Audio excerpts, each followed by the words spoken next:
Today we are going to talk about oxidizing agent and reducing agents. Identify the oxidizing agents and the reducing agents in the following reactions. We have 4 questions. We need to identify oxidizing and reducing agents in each. So assign oxidation state to each element on both sides of the equation. The species that contains the element that's oxidized acts as a reducing agent, while the one that contains the elements that's reduced act as oxidizing agent. Here, hydrogen oxidation state is 0, and then in the hydrogen chloride, the hydrogen is positive 1.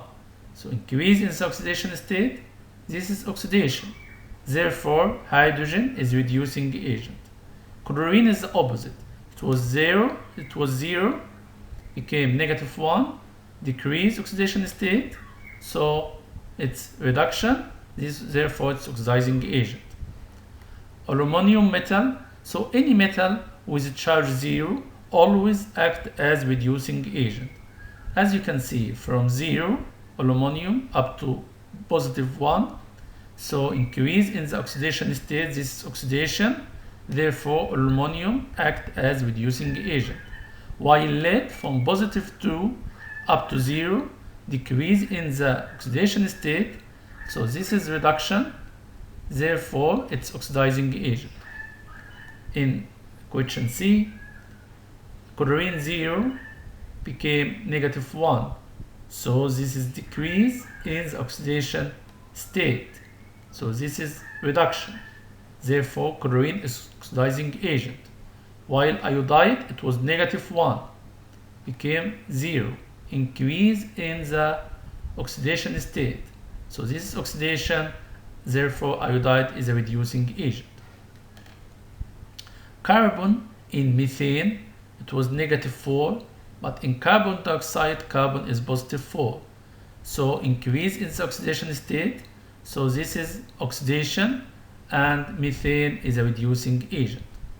While oxygen, it was 0, became negative 2 in the water, so this is a reduction, and oxygen is oxidizing agent.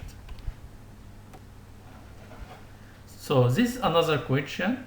Use the 2 reactivity series given to predict whether reactions will occur between the following reactants and write equations where relevant. We have 4 questions. Before answer the questions, we need to know that reactive metals are stronger reducing agents. So here, this is the order of reactivity of metals.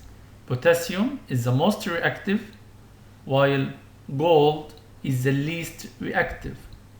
Therefore, potassium is a strong reducing agent and can be oxidized very easy, while gold is a very weak reducing agent and it's very hard to be oxidized. This is why it's expensive metal. So the activity series ranks metals according to the ease with which they undergo oxidation. Metal higher up in the series can displace the metals lower down in the series. We will see that in another question. While reactive nonmetals are stronger oxidizing agents, it's opposite.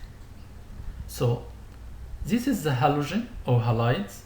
Fluorine is the most reactive one, so is the most strong or the strongest oxidizing agent, while iodine is the weakest oxidizing agent.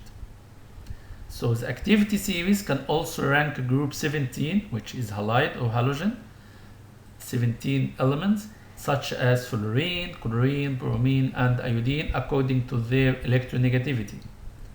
Elements higher up in the series can displace those that are lower in the series. And as you know, electronegativity means affinity of atom to attract electrons. And if the atom attracts electrons or gain electrons, this is reduction. This is why fluorine, the most electronegative ion or atom, can gain electrons and undergo reduction, but it is oxidizing agent.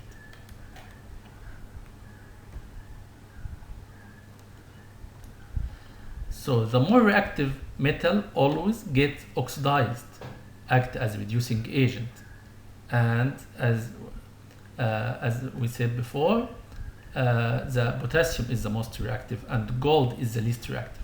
While the more reactive non-metal, which fluorine is the most reactive, always gets reduced and act as oxidizing agent. Let's see the first question.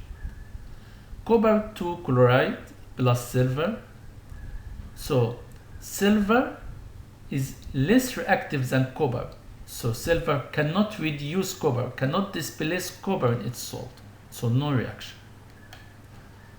Here, sodium iodide plus bromine. Bromine is a more reactive nonmetal than iodide, so is able to oxidize the iodide to iodine. So bromine would be reduced to bromide ions. So this is the balanced equation. 2 sodium iodide plus bromine give 2 sodium bromide plus iodine. Next, iron 2 nitrate plus aluminum. So aluminum is more reactive metal than iron, so the reaction will occur. So aluminum can reduce iron to give from iron 3 to iron metal. This is actually wrong.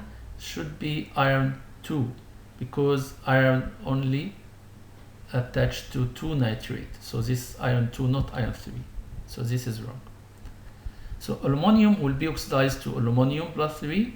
So the balance equation, aluminum, iron nitrate will give iron metal. So it's reduced while aluminum oxidized to aluminum nitrate. Last one, potassium chloride and iodine. So iodine is less reactive than chlorine, so no reaction will occur. Another question.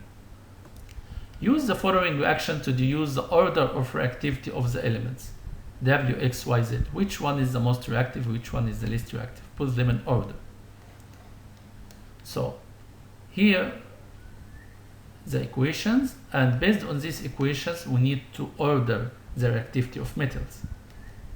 And then the second one, which of the following reactions would you expect to occur according to the reactivity series you established in part A? So this question based on the answer of question A.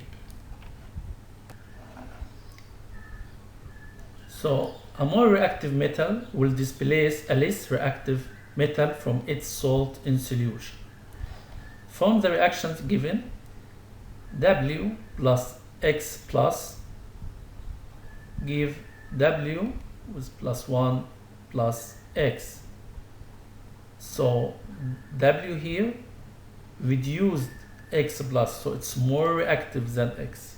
So W is more reactive than X. Here X plus Z plus, the reaction occurs, so X is more reactive than Z. Here Z plus Y plus, no reaction. That means Z is less reactive than Y. So now we know W more reactive than X, and X more reactive than Z, but Z is less reactive than Y. Here X plus Y plus give X plus plus Y. That means X more reactive than Y. Okay, so now the order W more reactive than X, than Y, than Z. So if Y, as you can see, less reactive than W, so no reaction for the first one. Y cannot reduce W plus, cannot displace it from its salt.